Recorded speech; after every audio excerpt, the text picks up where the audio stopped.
भाइयों एक बात तो है कि जब जियो का नेटवर्क नहीं आता था, जियो का अभी भी इंटरनेट हालांकि चला जाता है, तो मैं हो या मेरे बहुत से दोस्त है वो जियो वालों को गालियां देते हैं अलग अलग तरह से। और उसके बाद हमारा एक ही जवाब रहता है कि भाई इसके लिए एयरटेल बहुत ही ज्यादा सही है यार, एयरटेल भाई दोस्त है अपना, एयरटेल भाई है अपना, एयरटेल जान है अपनी, ऐसे बोलते हैं। और कोई कोई लोगों के पास एयरटेल का सिम है और एयरटेल जब नेटवर्क नहीं देता है और उस टाइम पे जब जियो का सिम नेटवर्क देने लगता है तब एयरटेल को गालियां देते हैं हमारे दोस्त कि भाई एयरटेल कुछ काम का नहीं है, उससे अच्छा तो जियो है।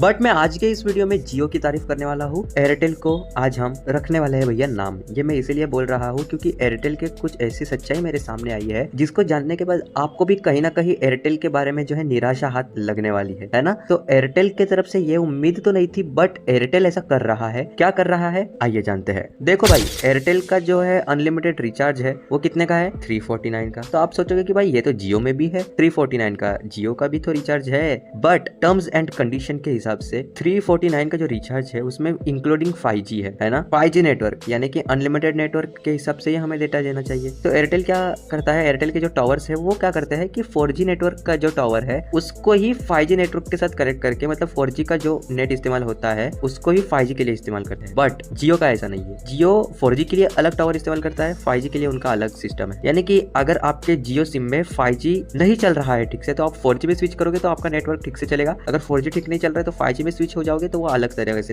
इंटरनेट ठीक चलेगा। बट एयरटेल का ऐसा नहीं है। और एयरटेल जो है 4G का 5G में इस्तेमाल करता है और 4G के हिसाब से नेटवर्क देता है, वो तो मैंने आपके सामने बात पहले ही रख दी। बट टर्म्स एंड कंडीशन के हिसाब से जो 349 के रिचार्ज में हमें अनलिमिटेड पैक देना चाहिए एयरटेल ने, वो सिर्फ और सिर्फ महीने में सिर्फ और सिर्फ 300 GB तक ही इंटरनेट प्रोवाइड करता है और जियो ऐसा नहीं करता है। जियो हम जितने का रिचार्ज करते हैं 349 का रिचार्ज करते हैं तो अनलिमिटेड 5G नेटवर्क भी हमें वो प्रोवाइड करता है और अच्छे तरीके से हमें नेटवर्क भी मिलता है। बट वो अलग बात है कि कभी कभी इंटरनेट वो स्लो करते हैं, हर टेलीकॉम कंपनियों के साथ ये प्रॉब्लम है। बट एयरटेल कुछ ज्यादा ही फायदा उठा रहा है। अभी ऐसा मैं इसीलिए बोल रहा हूँ क्योंकि कहीं मैंने पढ़ा था कि यार ये एयरटेल वाले जो है वो हमारा जो नेटवर्क जो है वो नहीं चल रहा है, ठीक है। हम लोग इंटरनेट कुछ ऐसे जगहों पे इस्तेमाल करते हैं जहाँ पे हमारा इंटरनेट यूज नहीं होना चाहिए या हम कुछ ज्यादा ये करते हैं, इंटरनेट का इस्तेमाल करते हैं, है ना। वो हमारी मर्जी ना भाई कि हम अपना इंटरनेट कहाँ पर इस्तेमाल कर रहे हैं, उनको उससे कोई मतलब नहीं है। आपका इंटरनेट वो डिक्रीज करते रहेंगे। उसके बाद एक और बात है कि जहाँ पे 4G नेटवर्क आ रहे हैं वहाँ पे भी इंटरनेट 5G का ही दिखा रहा है, मतलब 5G शो कर रहा है और ऐसे ऐसे करके इंटरनेट बहुत खींचे जा रहे हैं, है ना। ये है एयरटेल की सच्चाई। और भी एयरटेल के बारे में बोलने जैसा बहुत कुछ है। मैं इतना ही कहूंगा कि आपको जो टेलीकॉम पसंद आता है वही इस्तेमाल करो, आखिरकार आप अपना डिसीजन लेने में तत्पर है। बट इतना कहूंगा कि एयरटेल जो है वो कहीं ना कहीं बहुत ही ज्यादा नाइंसाफी कर रहा है।